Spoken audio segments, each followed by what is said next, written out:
no estaba buscando un continente perdido cuando empecé esta investigación.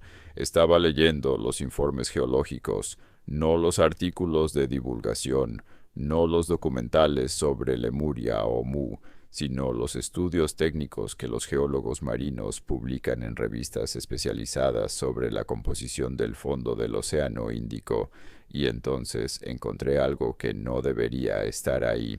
En 2013, un equipo de investigadores de la Universidad de Oslo publicó un análisis en la revista Nature Geoscience que describía el descubrimiento de material continental bajo el fondo del Océano Índico entre Madagascar y la India, no roca oceánica, que es lo que debería haber en el fondo de cualquier océano, material continental, el tipo de roca que forma los continentes, enterrado bajo kilómetros de basalto oceánico y sedimentos marinos. Los investigadores llamaron a ese material Mauritia por la isla de Mauricio que se asienta sobre él, y propusieron que Mauricia era el remanente de un microcontinente que existió hace entre 85 y 91 millones de años, cuando India y Madagascar se separaron durante la fragmentación del supercontinente Gondwana. Esa propuesta era geológicamente razonable. Los microcontinentes existen. El proceso por el que se hunden bajo el fondo oceánico está bien documentado, y una edad de 85 a 91 millones de años colocaba a Mauritia en un período en que los seres humanos no existían, haciendo la historia geológicamente interesante pero históricamente irrelevante. Pero entonces encontré otro estudio y otro, y cuando empecé a conectar los puntos, la imagen que emergió era considerablemente más perturbadora que un microcontinente de hace 85 millones de años. Primero, la geología, porque necesitas entender la escala de lo que está bajo el Océano Índico antes de poder apreciar por qué la explicación oficial es incompleta. El Océano Índico tiene una característica geológica que lo distingue de todos los demás océanos del planeta. Su fondo está salpicado de elevaciones submarinas, cadenas de montañas, mesetas y estructuras que no corresponden completamente a los patrones típicos de la corteza oceánica. Estructuras como la meseta de Kerguelen, que es la segunda mayor elevación submarina del planeta después de la meseta de Ontongjava en el Pacífico, o la dorsal de Ninth East, una cadena de montañas submarinas que se extiende durante más de 5.000 kilómetros en línea perfectamente recta, algo que los geólogos aún no explican completamente. Esas estructuras son conocidas, están documentadas, y la explicación oficial para cada una de ellas involucra procesos geológicos específicos, puntos calientes volcánicos, rifting continental, actividad de dorsales oceánicas. Pero hay algo en la distribución y composición de esas estructuras que cuando las examinas en conjunto no encaja completamente con los modelos de formación oceánica estándar. En 2017, un equipo de investigadores del Instituto de Tecnología de India publicó un análisis de sedimentos del fondo del Océano Índico que identificaba capas de material continental en múltiples ubicaciones distribuidas por toda la cuenca oceánica. No en un solo sitio, como el Mauritia original, en múltiples sitios, distribuidos de manera que sugería la presencia de una masa continental mucho más grande que un simple microcontinente. ¿Cuánto más grande? Los investigadores fueron cautelosos en sus estimaciones, pero las áreas con material continental identificado cubrían una extensión que, si estuviera concentrada en un solo lugar, sería comparable en tamaño a Madagascar o Sri Lanka. Ahora necesito hablarte de algo que los geólogos marinos raramente discuten en sus publicaciones técnicas, pero que los investigadores de otras disciplinas han comenzado a señalar en los últimos años: la batimetría del Océano Índico, el mapa detallado de las profundidades del fondo oceánico, muestra algo que no debería ser visible si el océano hubiera tenido siempre su forma y profundidad actuales.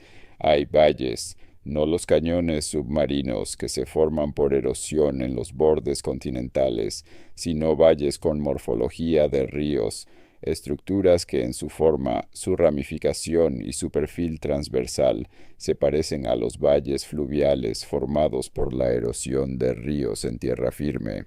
Esos valles están a grandes profundidades, en algunas zonas a más de 1000 metros bajo el nivel del mar actual. No pueden haber sido formados por ríos a esas profundidades, solo pueden haber sido formados si esas zonas estuvieron alguna vez en tierra firme, por encima del nivel del mar, con ríos que fluían sobre su superficie. ¿Cuándo? Esa es la pregunta que los geólogos marinos no responden de manera directa en la literatura técnica. Las dataciones disponibles sugieren diferentes periodos para diferentes estructuras. Algunas parecen corresponder a los periodos de nivel del mar más bajo durante las glaciaciones del Pleistoceno, hace entre 20.000 y 100.000 años. Otras sugieren periodos mucho más antiguos, pero hay un problema con la explicación glacial. Los valles más profundos, los que están a más de 500 metros bajo el nivel del mar actual, no pueden explicarse completamente por las variaciones del nivel del mar durante las glaciaciones. El nivel del mar durante las glaciaciones más intensas del Pleistoceno bajó aproximadamente 120 metros respecto al nivel actual. Eso no explica valles a 500 o 1000 metros de profundidad. ¿Que los explica? Esa pregunta no tiene respuesta clara en la narrativa oficial. Volvamos a la historia, porque el Océano Índico no es solo un problema geológico, es también un problema histórico. Las civilizaciones que rodean el Océano Índico tienen algo en común que los historiadores raramente examinan de manera sistemática. Todas ellas, la civilización del Indo, la civilización sumeria, la civilización egipcia, la civilización de Harappa, las civilizaciones del sudeste asiático, todas ellas surgieron en un periodo relativamente corto, entre aproximadamente 5.000 y 3.000 años antes de Cristo, y todas ellas surgieron con un nivel de sofisticación que no corresponde completamente a las culturas que las precedieron en sus respectivas regiones. La civilización del Valle del Indo, Harappa y Mohenjo-Daro es el ejemplo más perturbador. Apareció en el registro arqueológico aproximadamente hace 5.000 años con ciudades completamente planificadas, sistemas de alcantarillado que muchas ciudades modernas no igualan, pesos y medidas estandarizados, un sistema de escritura que sigue sin ser descifrado y un nivel de organización urbana que sugiere siglos de desarrollo previo, pero no hay siglos de desarrollo previo en el registro arqueológico. La civilización del Indo aparece casi completamente formada, sin un periodo de gestación largo y documentado que explique cómo llegó a ese nivel de sofisticación. ¿De dónde venía ese conocimiento?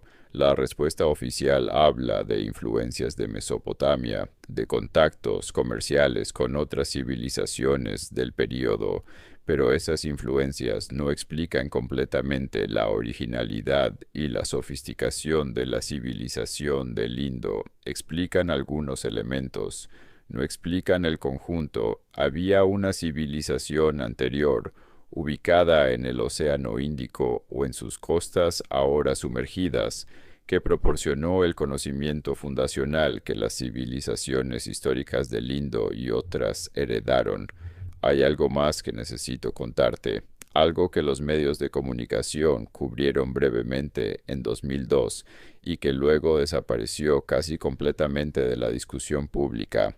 En enero de 2002, el Instituto Nacional de Oceanografía de India anunció el descubrimiento de estructuras en el fondo del Golfo de Khambat, frente a las costas del estado de Gujarat en India Occidental, a una profundidad de entre 30 y 40 metros. Las imágenes acústicas mostraban lo que los investigadores describían como estructuras geométricas regulares que no correspondían a formaciones rocosas naturales conocidas, estructuras con ángulos rectos, con lo que parecían ser muros y patios, extendidas sobre un área de varios kilómetros cuadrados. El Instituto Nacional de Oceanografía envió buzos que recuperaron materiales del sitio. Entre los materiales recuperados había madera carbonizada, cerámica, huesos y cuentas.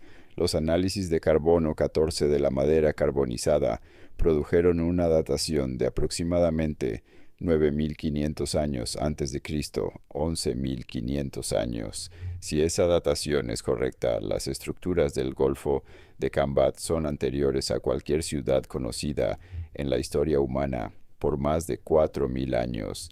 ¿Qué pasó con esa investigación? La respuesta es perturbadora. El descubrimiento fue anunciado en una conferencia de prensa por el ministro de Cultura de India, recibió cobertura internacional breve y luego fue objeto de un debate académico que se centró principalmente en cuestionar la interpretación de las imágenes acústicas y la fiabilidad de las dataciones. Los críticos argumentaron que las estructuras podrían ser formaciones rocosas naturales, que las dataciones podían estar contaminadas, que los materiales recuperados podrían haber sido arrastrados al sitio por las corrientes. Son críticas legítimas. La arqueología submarina es extremadamente difícil y los errores de interpretación son posibles.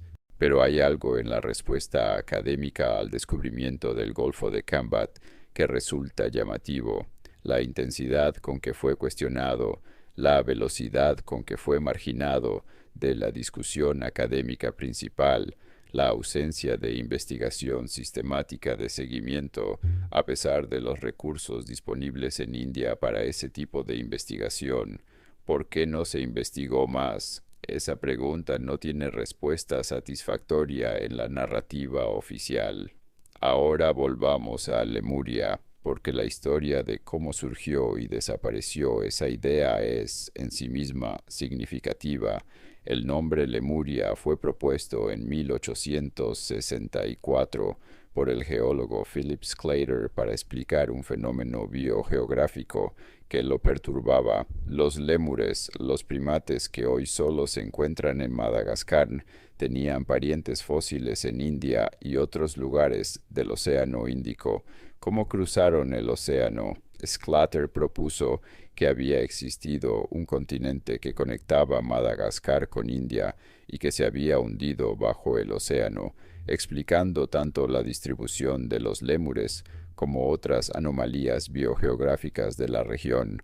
La geología moderna ha explicado la distribución de los lémures a través de la deriva continental, sin necesidad de un continente hundido, pero el nombre Lemuria persiste, y el concepto de una masa continental perdida en el Océano Índico sigue siendo objeto de debate, no solo en la literatura esotérica, sino en la literatura científica seria, porque la geología moderna, con todos sus avances, no ha explicado completamente todas las anomalías del fondo del Océano Índico, los valles fluviales a profundidades que no corresponden a las glaciaciones del Pleistoceno, el material continental distribuido en múltiples sitios por toda la cuenca oceánica, las estructuras del Golfo de Cambat con sus dataciones controvertidas, y la pregunta de dónde venía el conocimiento fundacional de las civilizaciones que surgieron alrededor del Océano Índico hace aproximadamente 5.000 años, con una sofisticación que sus predecesores inmediatos no parecen haber tenido. Quiero cerrar con algo que encontré al final de esta investigación y que no he podido dejar de pensar. En las tradiciones orales de múltiples culturas que rodean el Océano Índico, hay referencias a tierras perdidas bajo el mar. Los textos sánscritos hablan de Kumari Kandam, una tierra al sur de India que fue sumergida por el océano. Las tradiciones tamil hablan de una civilización antigua en tierras que hoy están bajo el mar.